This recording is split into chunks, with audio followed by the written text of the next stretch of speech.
the Honorable Ambassador, Honorable Your Excellency Jaideep Mazumdar, the Indian Ambassador to the Philippines, Mr. Rex Daryanani, our President, and the other officers of the FICCI, members of the Board of Directors, our past FICCI presidents, and partner organizations, honored guests, ladies and gentlemen, magandang gabi po sa inyong lahat. Thank you very much for having me today. It's the beginning of the year, and what a better way to start it than by discussing how we can push for inclusive and sustainable growth so that more of our people will benefit from it.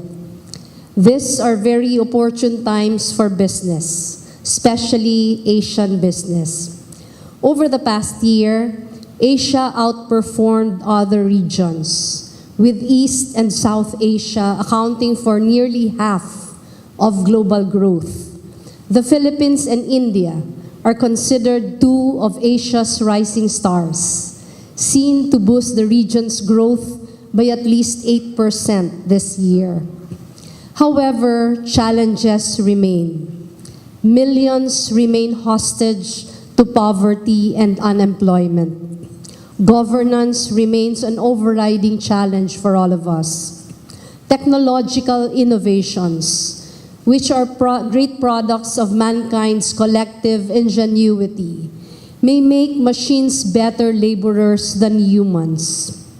Reports say that new technologies are poised to abolish many call center jobs.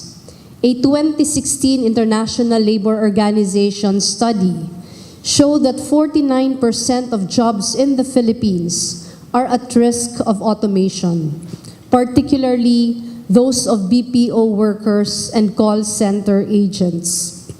The widening social and economic inequality around the world is the reason Stephen Hawking has said, "We are in the most dangerous moment in the development of humanity."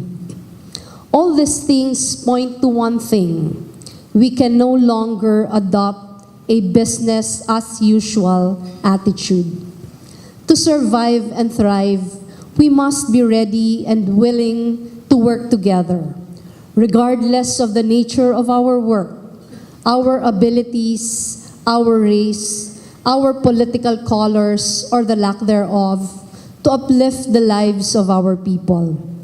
This is why, since day one, the Office of the Vice President's vision for the country is clear: to bring prosperity to all our people, especially those at the fringes of society. As some of you might know, our office does not have the mandate nor the resources for programs, but we could not stand idly by and do just ceremonial duties for 6 years, while so many of our people remain poor and marginalized. On our first day, we decided to bring together various stakeholders, both public and private, to address the needs of Filipino families in the smallest, farthest, and poorest of our communities. We eventually called this advocacy Angat Buhay, our overarching program against poverty. With a very limited budget, we were able to mobilize 145 million pesos worth of resources for a total of 83,707 families in 153 areas in the country on our first year. We were blessed with partners from the corporate sector and from the donor community who were committed to the same vision as ours. Under Angat Buhay, we targeted 6 areas of intervention: universal health care, food security and nutrition, rural development, education, women empowerment, and housing. Allow me to share with you some of the faces of Angat Buhay. In Hinobaan, Negros Occidental, there is a remote village called Sitio Bugtong Lubi, where school children studied in makeshift classrooms built by their parents and teachers. Getting there takes 3 to 4 hours on top of a habal-habal, a motorcycle that has been altered Filipino style so that instead of 2 people, 6 passengers can be accommodated, although they have to hang on for dear life. Passengers have to pay 600 pesos each way to ride through unpaved roads that cross a mountain range. That means the road is extremely muddy during rainy season and dusty during dry season. A common joke in Hinobaan is that women no longer need to buy face powder every time they need to go to town. There we met Esteban Maguilan Jr., who is the PTA president of Magsaysay Elementary School in Sitio Bugtong, Lubi. Esteban has resorted to personally raising funds and labor to build makeshift classrooms because the barangay gets very little interest in terms of donations because of its very remote location. He told us how the lack of classrooms and good education felt like a cage that would forever restrict the families in the area to a life of labor and poverty. Esteban has 3 children. His eldest son, who is in grade 7, was forced to study in a school far from their village because Magsaysay only offered classes until grade 4. Now, Magsaysay Elementary School looks very different. Just last June, our Angat Buhay partner, Negrense Volunteers for Change and Negros Women for Tomorrow Foundation turned over new school buildings and school kits to the students. Theirs was a very challenging decision to get involved with this community because of its very remote location. But it is a decision that is changing lives. Because of Angat Buhay and our partners, the parents of Sitio Bugtong Lubi now dare to dream and hope that one day they will see their children living better lives than them. You probably never heard of Agutaya, but perhaps you have heard of Coron in northern Palawan, which is dotted by many beautiful hotels and amazing beaches. Agutaya is a very small island municipality that you can reach only via a 10-hour boat ride from Coron, possibly longer depending on the waves. Imagine living in a place where your nearest hospital, your nearest critical health facility is a 10-hour boat ride away. And that boat does not even travel to and from Agutaya every day. When we went to Barangay Diit in Agutaya, the teachers of the public school asked the children to line up the streets to meet us because apparently not too many national government officials are able to visit. When the principal was introducing the children, I noticed something. The grade 5 students were almost as small as the grade 1 students.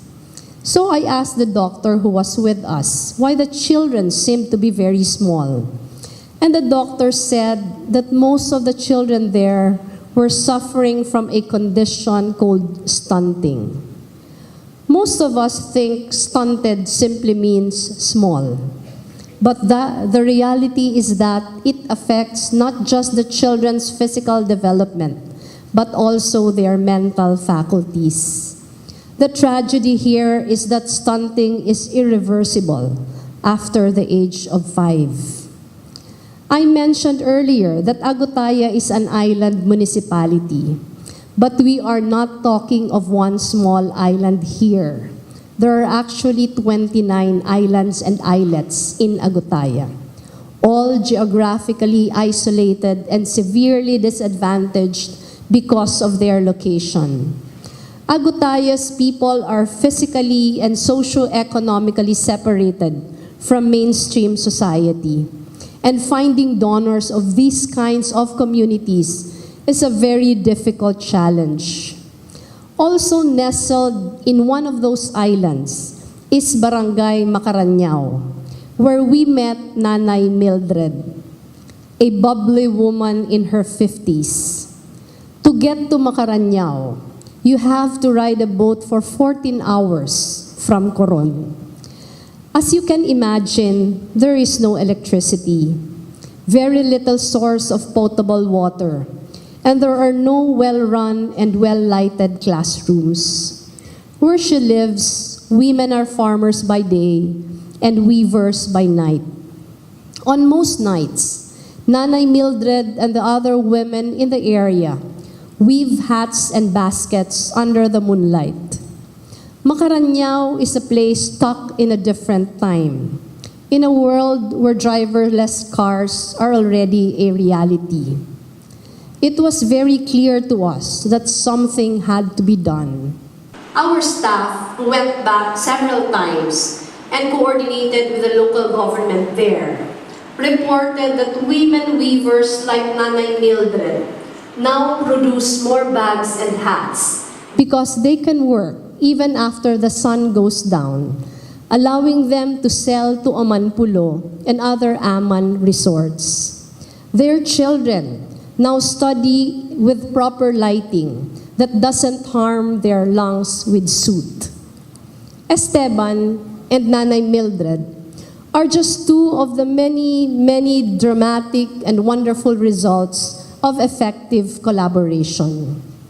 Over the past year, our small teams have held consultations and done projects to reduce poverty in the farthest and poorest municipalities around the country. We listened intently to the needs of our people, and we discovered that they hunger for sustainable jobs and livelihood. Our response was Angat Kabuhayan, our jobs and livelihood push. This was very challenging because, as you know, business by nature seeks its own interests. But through effective convergence, stronger leadership, proactive and determined collaboration, we brought together different sectors to connect businesses and labor. We focused on creating jobs in agribusiness, construction, IT BPO, manufacturing, services, and tourism, sectors that have a huge impact on economic inclusivity and poverty reduction. Last November 2017, the Philippines had the privilege of hosting the 50th ASEAN Summit with a consensus of putting prosperity for all at the center of our conversations. I remember meeting many of you for the first time at the ASEAN Business and Investment Summit. During that event, I mentioned that the problem of inclusivity requires all hands on deck. It cannot be solved by government alone, but it has to involve all of us. And I am pleased that within this room, among the brightest leaders of the Indian business community, there is always talk of doing things better and driving economic growth forward. Many of you are responding to the call of the times by empowering many of those who have been left behind by progress. The FICCI responds so quickly by giving aid during calamities and helps the blind through eye camps, etc. Personally, my late husband Jesse and I have been doing a lot of work with the Indian community in Naga City. And we work together to help those afflicted by Typhoon Yolanda in Samar and in Leyte. We also note that your members mentor other micro-entrepreneurs. And we know that you have begun the first FICCI Sulu Kapatid Village, composed of 29 homes. Truly, you have the power that can move our world. The Office of the Vice President is also very much involved in advocacies similar to yours. We are right now in the process of building an Angat Buhay village in Marawi City on a 1-hectare property that can provide 70 permanent residences for families whose houses were totally damaged during the siege. Aside from roofs over their heads, the village will have a health center, water and electric supply, livelihood opportunities, good access roads, and vegetable gardens for food security. This project is fully funded by our private partners. Not a single peso coming from government funding. We are scheduled to turn over the units to the beneficiaries by May, before the first anniversary of the Marawi siege. One of our oldest partners is Physicians for Peace, which donates prostheses, customized wheelchairs, and other assistive devices to persons with disabilities. So far, we have turned over wheelchairs made specially for the beneficiaries, canes, and hearing aids in places like Lamitan, Basilan, San Remigio in Cebu, Bato in Catanduanes, Pasay City, Baguio City, and by the end of this month, we will turn over in Lamitan again. We have invited FICCI to work with us and Physicians for Peace, especially for outfitting soldiers who got hurt during the Marawi siege with artificial limbs.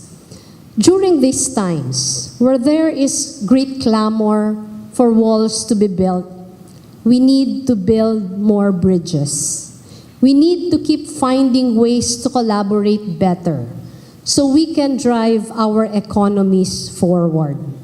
Imagine how many more lives we can touch, how many more parents will be able to dream, and how many more differently abled persons will lead more fulfilling, independent lives.